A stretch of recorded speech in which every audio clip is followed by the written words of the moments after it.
You're listening to I Communicate with your host, Mark Altman, on Full Service Radio, AM 830 WCRN. Once again, here's Mark. Welcome back to I Communicate, Finding Your Voice. I'm your host, Mark Altman, here with recently retired umpire Dale Scott. Dale, we're going to, in our last segment here, we're going to cover a mishmash of topics, but I do want to ask you one other question to continue our discussion. I'm going to give you a fun visualization. So let's say your favorite state of Oregon, I know you're a big Oregon Ducks fan.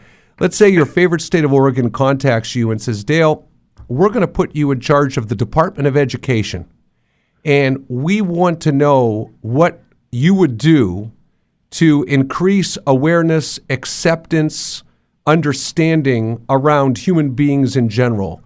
And you had an ability, Dale, to put something in schools to have an impact. Any thoughts, if you had that power, what you would choose? Well, it'd be great if you could have that magic wand or whatever, but I would hope that, a couple things. I would hope that we can try, and not just with sexual orientation, but just with a lot of different people that have a speech impediment, or people that have some kind of that's not quote unquote normal. The bullying and the ridicule that you face in schools it could be so damaging, and also on social media. I would love to be able to somehow have a curriculum, a attitude, a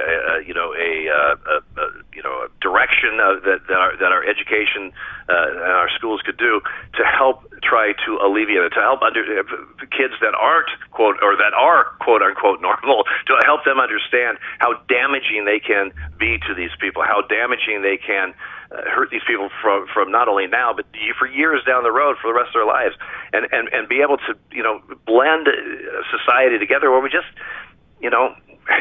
I hate to say it, but so can't we just all get along? Yeah, right. Can't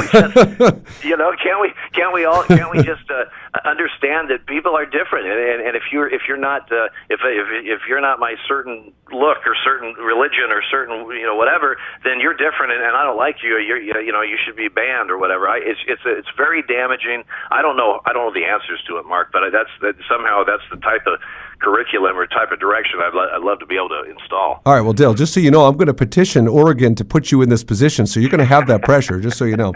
All right, Dale, a couple last questions. First of all, we're going to switch gears altogether.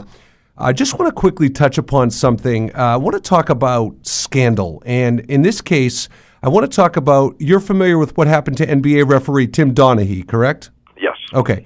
So, and then, of course, we know what happened with Pete Rose. And so I'm just curious, do you see that in terms of, do you get approached? Do you hear stories of players, coaches, umpires? Not that anybody's cheating, but is that temptation there in baseball around cheating, gambling, throwing games? Because aside from Pete Rose, we really haven't heard much about it.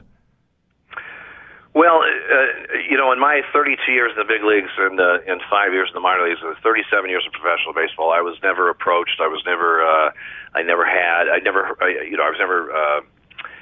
had quote unquote those temptations or whatever. From day one in umpire school, and I know from basically day one to a rookie player in the lower minor leagues as they join an organization, it is preached. Even more than drugs, although drugs obviously is preached too, that you don't do them, illegal ones.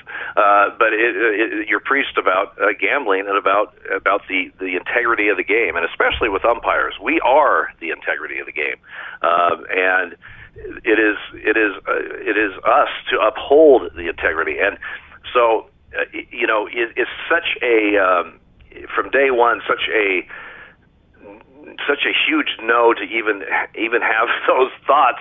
It's just against everything that you are brought into as an umpire in professional baseball. It's against everything that we have. I do remember back in the 80s, sometime there was inadvertently, the umpires didn't know. There was a couple of umpires that a guy in Boston had befriended them, and over time, and one day at Fenway, one of the resident agents, who is a local police officer that MLB hires, they call them resident agents. They're just they're there to help both teams and umpires in any issues that may come up in that city. Happened to see this gentleman walking with the umpires, or a couple of the umpires, just talking or whatever. He went to the umpires later on. He said, "Do you know who that is?" They said, "That's Joe Smith, whatever."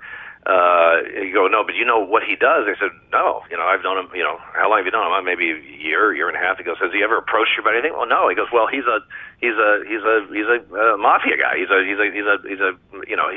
bad news." And now this gentleman had never approached or asked the umpires to do anything illegal, but oftentimes they groom you, or they become good friends with you, and through time, and then they might have approach you in some way to do something. That never happened, but because of this RA and the investigations, they were able to nip that in the bud. If that was going to happen at all, I'm not saying it would have. I'm just saying this guy is a prime candidate to that might do something like that. So that being said, I've never heard of it happening.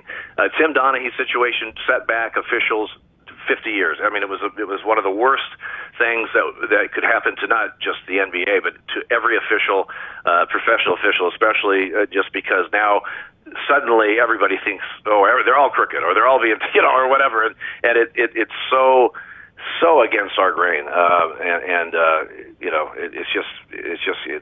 it really hurt us, and it took us, and is taking us years to try to get some of that back, the credibility. So, Dale, just in wrapping up, let's talk about integrity. You talk about McGuire and Clemens and Bonds and Sosa. So let me just put your feet to the fire. Do those guys belong in the Hall of Fame? Well, I'm not trying to dodge the question, but it's certainly not for me to say. I mean, I don't have a say in it. Here's what I can tell you. There was an era in baseball where this was happening, and not everybody was doing it. And I totally understand. Look at a guy like Ken Griffey. Ken Griffey has never been accused, or no one is, really, as far as I know, there was never ever a hint that Ken Griffey cheated at all, steroid-wise or any of that stuff. So there are players in that era that did not do this, and it is unfair to them to have all these astronomical numbers that are tainted because of pharmaceuticals. So I understand where a player like him and others like him would say, hey, no, they shouldn't be in because they cheated. They cheated me. They cheated the game. But I also see the side where, this was happening, whether baseball knew it or not, or once they knew it, they started to try to deal with it. Now I think they're very good at it. I think they were very slow to the table at the time for various reasons. It's a long debate on that. Let me just go off the rails a little bit. I think with Pete Rose, I think he's kind of served his time. I think he's under, one of his problems was he vehemently denied, and he instead of accepting responsibility and trying to be a little bit remorseful, he didn't do that. I understand that push to get him in. His numbers weren't tainted because of drugs or for some pharmaceuticals. He was tainted because of what he did gambling-wise. I could see him getting in the Hall of Fame at some point. The other guys, it's a decision that's got to be made. I think as time goes on, they may trickle in, but I can't say for sure. All right, Dale, last question. You've been awesome. So I got to ask you, of the 4 teams left in the playoffs, I want to know who you're rooting for and why. And before you answer, just remember where the show is taking place today. Hint, hint. I have a lot of friends in Boston. It was one of my favorite cities to go to. The Boston fans, for the most part, I think, liked me. I love for the most part. That was great. There are certainly times they did not, and I understand that. That's the life of an umpire. Well, first of all, I think the best, quite frankly, the best 2 teams are Boston and Houston. Quite frankly, I agree. I think the American League, and Oakland had a heck of a second half. They did. The playoff teams in the American League were pretty good teams. But that being said, I don't have a favorite. I'm assuming that the broadcaster Fox would love to see a Boston LA just for the markets. You bet. You bet. I kind of pull for Milwaukee. I've got friends in all these cities, but Milwaukee, the smallest market, smallest payroll. Well, I don't know if it's smallest payroll, the smallest market. Yep. In MLB, and that would be a David and Goliath story. But as an umpire, I'm not going to pick anyone. And you're the last person I thought would be politically correct. Can I just say that? Just throwing that out there. Let me say, anytime in the playoffs or World Series, you know what I pick? I pick the umpires. Let's just have a boy, series and move forward. Hey, listen, Neil, go Ducks. And you know what? I just want to tell you that let's keep Damon Lillard and C.J. McCollum in Portland, right? Please. Yep. Please. We just lost Paul Allen, which is so sad. A tough loss here in Portland and for the whole NBA and NFL and philanthropy. I can't say that word, but he gives a lot of money out. Yeah, there you go. So Dale, but the point is, yes, we need to keep those guys here. We won a championship for the Blazers. So I can't thank you enough for coming on the show. I feel, even though I've never met you, I really appreciate getting to know you and look forward to having the opportunity to meet you at some point. And thanks so much for your time. Absolutely, anytime. Thank you. Have a great day, Dale. Thanks a lot. I Communicate, Finding Your Voice. We will see you next time. Have a great day. You've been listening to I Communicate with your host, Mark Altman, on Full Service Radio, AM 830 WCRN.